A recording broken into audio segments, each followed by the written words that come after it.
Bonjour à tous et bienvenue sur BFM2. On va reparler du scandale des eaux en bouteille avec notre invitée Magali Buttard, responsable du service juridique UFC Que Choisir. Bonjour. Bonjour. Merci d'avoir accepté notre invitation. Alors, on va rappeler rapidement les faits. Plusieurs minéraliers, dont Nestlé Waters, ont utilisé des systèmes de purification interdits pour décontaminer leurs eaux de source. Il y a donc eu une commission d'enquête sénatoriale pour déterminer le rôle de l'État dans cette affaire. Et voici ce que dit le rapport de conclusion. Je cite: l'État a délibérément dissimulé la fraude à grande échelle de Nestlé. Donc, malgré ces révélations qui sont extrêmement graves, aucune mesure ne semble avoir été prise contre le géant Nestlé pour garantir sans délai la protection des intérêts des consommateurs. Magali Buttard, c'est dans ce contexte que l'UFC Que Choisir a décidé d'engager plusieurs actions de justice. Exactement, vous avez parfaitement bien résumé les faits de ce scandale, une fraude massive, une stratégie de dissimulation à grande échelle et à tous les échelons étatiques. Vous avez un industriel leader du marché, Nestlé Waters, qui depuis des années et continue encore aujourd'hui, produit et commercialise des eaux Perrier qu'il estampille au minéral naturel, alors qu'en fait elles n'ont plus rien de naturel puisque il pratique sur ces eaux des traitements illicites qui sont contraires à la réglementation. Initialement, des traitements qui sont clairement des mesures de désinfection de l'eau. Donc c'était des traitements par ultraviolet, des traitements par filtre au charbon actif. Ensuite, des traitements par une microfiltration de l'eau, mais qui n'est toujours pas conforme à la réglementation. Et donc nous, aujourd'hui, au regard de l'historique de ce scandale qui a été révélé au public en janvier 2024 par vos confrères du Monde, France Info et Radio France. Et surtout au regard de la teneur du rapport de la commission d'enquête sénatoriale, nous on constate une chose, c'est qu'en dépit de toutes ces révélations, en dépit des faits qui sont accablants, il n'y a absolument aucune mesure qui a été prise pour assurer la protection du consommateur. Protection du consommateur à double titre, d'une part par rapport aux infractions dites économiques, que sont la tromperie, la falsification, les pratiques commerciales trompeuses qui existent de façon évidente dans ce dossier et c'est clairement établi par le rapport d'enquête sénatoriale, mais également la question du risque sanitaire qui ne peut être exclu au regard des conclusions de cette commission d'enquête et des nombreux documents et notamment des rapports scientifiques qui sont produits. Donc là, nous, on dit stop. Il est temps de marquer un coup d'arrêt à ce scandale il faut que Nestlé Waters cesse la tromperie à l'égard des consommateurs. Et ça passe par plusieurs mesures qu'on demande au juge des référés dans le cadre d'une première action, à savoir qu'il puisse ordonner des mesures de retrait du marché, des eaux Perrier qui continuent à être estampillées au minéral naturel, Mhm. un rappel des produits pour toutes les bouteilles qui sont encore chez les consommateurs et qui n'ont pas été consommées, et puis qu'on arrête dans les supports de communication la publicité de continuer à appeler ça des eaux minérales naturelles. Ça, c'est le premier volet de notre action. Et ensuite, il y a un second volet, un volet pénal, où là, Mhm. effectivement, il y a déjà il y a déjà des plaintes qui ont été déposées, il y a déjà une instruction qui est en cours devant un juge d'instruction du TJ de Paris. Mais nous, là, par notre plainte devant le parquet de Nanterre, on élargit à tous les nouveaux faits et toutes les nouvelles révélations qui résultent de cette commission d'enquête sénatoriale. Et on vise évidemment Nestlé Waters et ses dirigeants, mais pas que, puisqu'on vise un certain nombre de membres et anciens membres des cabinets ministériels, des autorités de contrôle, notamment l'ARS Occitanie, la Direction générale de la santé. Enfin, je ne vais pas tous vous les citer parce que malheureusement la liste est extrêmement longue Mhm. et c'est toute la nature de ce scandale aussi, soit pour des faits de complicité par rapport aux acteurs tiers, soit évidemment pour le fait d'avoir potentiellement commis ces infractions en ce qui concerne Nestlé Water.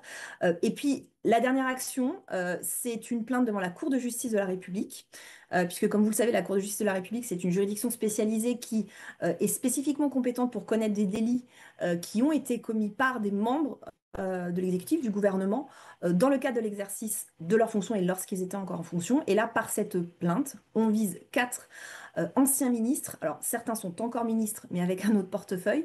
Mais en l'occurrence, sur la période concernée, donc de 2020 à 2024, Vous parlez d'Agnès Pannier-Runacher notamment? les membres Notamment Madame Pannier-Runacher, exactement, qui a été ministre déléguée à l'industrie entre 2020 et 2022. Son successeur, Monsieur Lescure, et puis du côté du ministre de la Santé, Monsieur Rousseau, et Madame Firmin Lebaudot qui lui a succédé. Voilà, il est temps que effectivement la question de la responsabilité de ces membres du gouvernement soit clairement posée, soit clairement examinée, et que la justice puisse faire toute la lumière sur les différentes responsabilités et le rôle des différents acteurs, mais à tous les échelons, notamment étatiques, euh, parce que très clairement, on ne peut pas admettre une existence d'une telle collusion entre un industriel, leader sur son marché, et des autorités publiques, des pouvoirs publics, tout ceci au détriment du consommateur, et en plus, avec potentiellement une question de sécurité alimentaire, de sécurité sanitaire qui se pose. Ce Voilà. que vous dites, en fait, c'est que l'État, a cédé au lobbying du géant, agroalimentaire, Nestlé, avant même la protection des citoyens français ou même des consommateurs, en France, en Europe et partout dans le monde. En tout cas, le rapport de la commission d'enquête sénatoriale appuie ce point, c'est-à-dire Mmh. que manifestement un choix a été fait, et en tout cas ce n'est pas le choix de la protection des intérêts du consommateur qui a été fait dans ce dossier, et on le regrette. En revanche, effectivement, la fraude de Nestlé, lui aurait, rapporté, hein, c'est ce que dit aussi le rapport, plus de 500 millions d'euros. Donc on voit que, c'est, effectivement l'économie, qui a été mise en avant. D'ailleurs, le rapporteur de la commission d'enquête, hein, le sénateur, socialiste, Alexandre Huizy, dit que la présidence de la République le savait au moins depuis 2022 et que, rien n'a été fait. Est-ce que vous avez été en lien avec, le sénateur socialiste, aussi, rapporteur de la commission d'enquête? Alors, en lien, on a évidemment suivi les travaux de cette commission d'enquête depuis qu'elle a été créée, notamment sur les différentes auditions qui ont été menées. Il n'y a pas eu de lien direct avec le rapporteur qui a procédé à ces investigations et qui a procédé à ces auditions dans le strict cadre du fonctionnement d'une commission d'enquête. Mais bien évidemment, on a suivi de très près les travaux de cette commission et assez rapidement, d'ailleurs, au regard des déclarations publiques qui ont été faites, notamment par monsieur le rapporteur, la fraude massive et les faits de tromperie au préjudice des consommateurs ont été assez rapidement établis. Ensuite, il y a eu d'autres révélations qui ont été encore plus accablantes. Et nous, on pensait sincèrement que des mesures seraient prises à l'issue de la publication de ce rapport. Mais manifestement, il n'y a pas eu de volonté, même après Mais comment est-ce qu'on ce peut rapport expliquer ça particulièrement étoffé et justement? précis. Il y a un rapport quand même, une commission d'enquête, un sénateur, donc voilà, on reste dans l'aspect étatique. Il y a des choses, qui sont vraiment mises en avant, des risques sanitaires pour le consommateur, des rapports, officiels qui sont tronqués, voire falsifiés. On Mhm. met l'État face à ses responsabilités et là, on est plus de 2 semaines après le rapport, il y a rien qui se passe, à part vous qui décidez de mettre, enfin d'engager certaines actions en justice. Exactement. Enfin, très clairement, on a attendu aussi de voir si des mesures allaient être prises et constatant que rien n'était fait. Et surtout, et c'est ce qui ressort du rapport aussi, c'est qu'il n'y a jamais eu aucune volonté de la part des pouvoirs publics et des autorités politiques, surtout en particulier, de prendre ces mesures de protection du consommateur.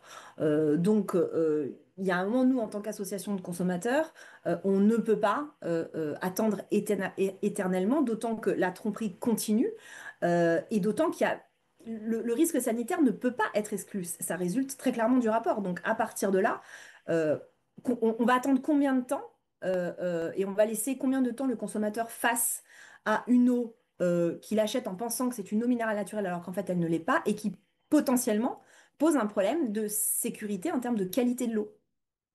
Voilà, d'où notre action et notre articulation avec un arsenal d'actions lancé aujourd'hui, parce qu'il est temps que la justice se saisisse de l'ensemble des aspects de ce dossier et que je pense que le consommateur, enfin, on pense à l'UFC que je veux dire que le consommateur, il a droit à la vérité désormais et sous tous ses aspects. Est-ce que vous pensez que la justice est plus à l'écoute, que l'État? Puisque vous avez quand même été autorisé à saisir en urgence, hein, par la voie d'une procédure de référé, le tribunal judiciaire de Nanterre? Bah, on espère que la justice, effectivement, l'autorité judiciaire sera un peu plus à l'écoute des intérêts des consommateurs. Nous, notre demande, notre action en référé d'erreur, elle est aussi fondée sur un grand nombre d'éléments qui permettent d'établir que, voilà, il y a un certain nombre de faits qui posent question et en tout cas, il y a urgence à ce que les mesures dont on demande l'édiction aujourd'hui soient discutées devant un juge pour qu'ils puissent apprécier si effectivement il y a matière à les ordonner ou pas. Nous, on considère évidemment que oui, mais la justice fera son travail de ce point de vue-là.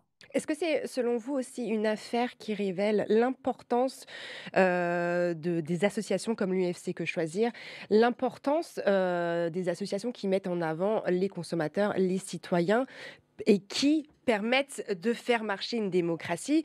Puisque là, on a le droit en fait de se poser un peu des questions face à un État et des pouvoirs publics qui ne font rien face à un scandale sanitaire de grande ampleur. Tout à fait, bah, c'est l'une de nos missions, c'est-à-dire que là, très clairement, on est obligé d'agir pour pallier l'incurie et la défaillance des autorités de contrôle, des pouvoirs publics, des politiques. Ça ne devrait pas fonctionner comme ça. Normalement, les mesures devraient être prises et auraient dû être prises dans ce dossier depuis très très longtemps. Et ils avaient le moyen de le faire, puisqu'il y a un dispositif dans le Code de procédure pénale qui s'appelle l'article 40 et qui permet notamment aux fonctionnaires, aux ministres, enfin à tous ces acteurs-là, de pouvoir, soupçonnent la commission d'infraction, de pouvoir saisir les autorités judiciaires, saisir le parquet pour que la justice puisse se pencher et investiguer. Rien de ça n'a été fait. Et pourtant, l'occasion s'est présentée à maintes reprises. Donc, oui, heureusement qu'il y a des associations comme l'UFC Que Choisir pour pouvoir pallier la carence des autorités. Alors, on le rappelle, hein, 2 plaintes déposées, dont une contre des membres du gouvernement de Oui, la part du FC Que Choisir. Est-ce qu'on sait quand il y tout à fait. aura, l'audience, qui va commencer, en juillet? Alors, sur l'aspect, il y a un aspect civil, un aspect pénal. Sur l'aspect Oui, civil, c'est-à-dire notre action en référé d'extrême urgence, on a été autorisé à signer pour une audience du début du mois de juillet. Donc, oui. la décision qui tente à obtenir des mesures provisoires urgentes de cessation de rappel de produits et de suspension de la commercialisation dans le courant du mois de juillet. A priori, je n'ai évidemment pas la date Mmh. du rendu de la décision en avance, mais voilà, et c'est tout l'intérêt de cette procédure, et c'est pour ça aussi qu'on a choisi cet outil procédural. Sur le volet pénal, là, naturellement, le temps judiciaire est potentiellement un tout petit peu plus long, Mmh. puisque il va appartenir à l'autorité judiciaire de décider des suites qu'elle entend donner à ces deux plaintes. Euh, en termes de poursuite et en termes de suite possible. Donc, on va laisser la justice travailler et effectivement, on espère qu'elle va saisir à bout de bras ce sujet pour que ça puisse mener rapidement vers des décisions exemplaires. Parce qu'il est impératif que la confiance soit restaurée, la confiance des consommateurs soit restaurée sur ce marché des eaux en bouteille. Et puis qu'un message fort soit adressé aux industriels également de ce secteur, mais pas uniquement, pour qu'ils puissent comprendre on peut pas faire n'importe quoi. Même en ayant un certain soutien des pouvoirs publics, on ne peut pas faire n'importe quoi. On ne peut pas tromper impunément les consommateurs. Merci beaucoup Magali Buttard d'avoir répondu, à Et à notre vous. invitation sur BFM2. Je le rappelle, vous êtes responsable du service juridique de l'association UFC, Que Choisir, qui a pris la décision, d'engager plusieurs actions, en justice suite, au scandale, des eaux en bouteille, notamment, concernant, Nestlé Waters. On va continuer, à suivre, l'évolution de ces actions sur BFM2 et on se retrouve, très bientôt pour un nouveau direct.